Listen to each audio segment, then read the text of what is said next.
Ce rectangle représente la totalité du temps de connexion que Marion passe sur Internet. Donc pourquoi est-ce que le rectangle ici est le moyen de représentation le plus adapté? Parce que l'avantage du rectangle, c'est qu'on peut le partager doublement. Ce rectangle, on peut à la fois le partager en 3, puisqu'il comporte 3 lignes, et on peut en même temps le partager en 7, puisqu'il comporte également 7 colonnes. Alors, comme Marion passe 5/7 du temps de connexion à effectuer des recherches sur les peintres français, la partie représentée sur ce tableau concernant les peintres français, il suffit que je colorie 5 colonnes sur les 7. Donc toute cette partie que je colorie grossièrement ici représente le temps que passe Marion à effectuer des recherches sur les peintres français. Donc, les 2/7 du temps qui se trouvent ici correspondent à d'autres activités que Marion effectue sur Internet.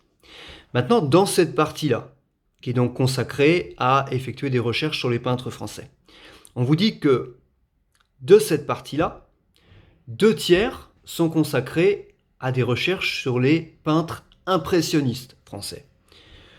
Donc, comment représenter 2/3 de la partie coloriée? C'est très simple. La partie coloriée comporte 3 lignes. Il suffit donc que je hachure 2 lignes sur les 3. Donc, je hachure grossièrement 2 lignes sur les 3. Et la partie qui est donc, qu'on voit bien, la partie qui est donc doublement hachurée ici, représente donc le temps que passe Marion à effectuer des recherches sur les peintres impressionnistes français. Que demande l'énoncé? Que demande? Quelle est la question posée dans l'exercice? L'exercice demande cette partie qu'on vient de représenter représente quelle fraction du temps total?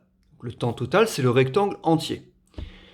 Cette partie étant constituée de 10 petits rectangles, 10 carreaux, 10 unités, sur un total de 21 unités. Il y a 21 petits rectangles.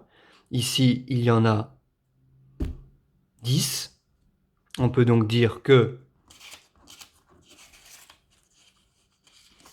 Marion consacre 10/21e du temps de connexion total à effectuer des recherches sur les peintres impressionnistes français. On vient donc de trouver la réponse sans effectuer aucun calcul. On verra à quel calcul ça correspond, mais ça vous montre à quel point un schéma adapté peut permettre parfois même de trouver la solution d'un problème sur les fractions. Si on appelle T majuscule, le temps de connexion total. Le temps passé à effectuer des recherches sur les peintres impressionnistes français, c'est donc 10/21e de T, du temps total. Et ça, on l'a obtenu en calculant d'abord 5/7 de ce temps. C'était le temps passé à chercher sur les peintres français. Et puis ensuite, 2/3 de ce temps nous a donné 10/21e.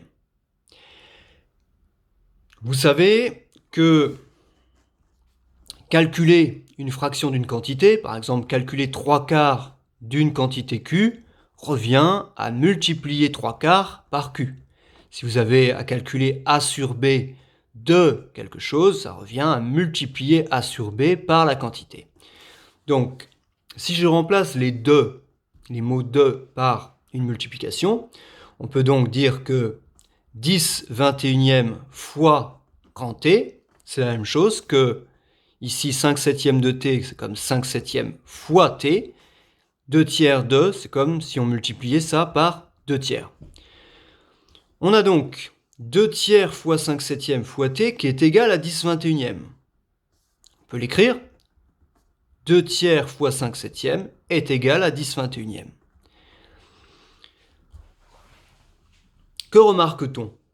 Le 10 21e que nous avons trouvé, vous le voyez tous, le 10, c'est évidemment le résultat de la multiplication de 2 par 5, et le 21, le résultat de la multiplication de 3 par 7.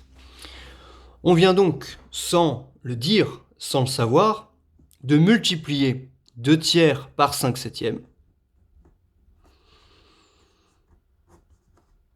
et d'obtenir 10 21e.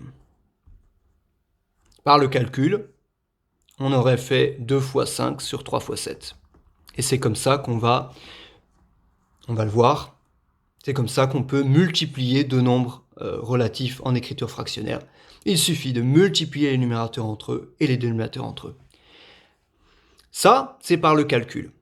Nous, on l'a fait par le schéma. Si on regarde le schéma, 2 fois 5 sur 3 fois 7. 3 fois 7 d'abord, à quoi ça correspond?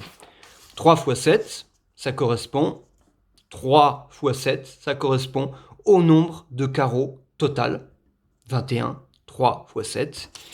Et 2 fois 5, ça correspond au nombre de carreaux doublement hachurés ici, 2 fois 5. Voilà à quoi ça correspond.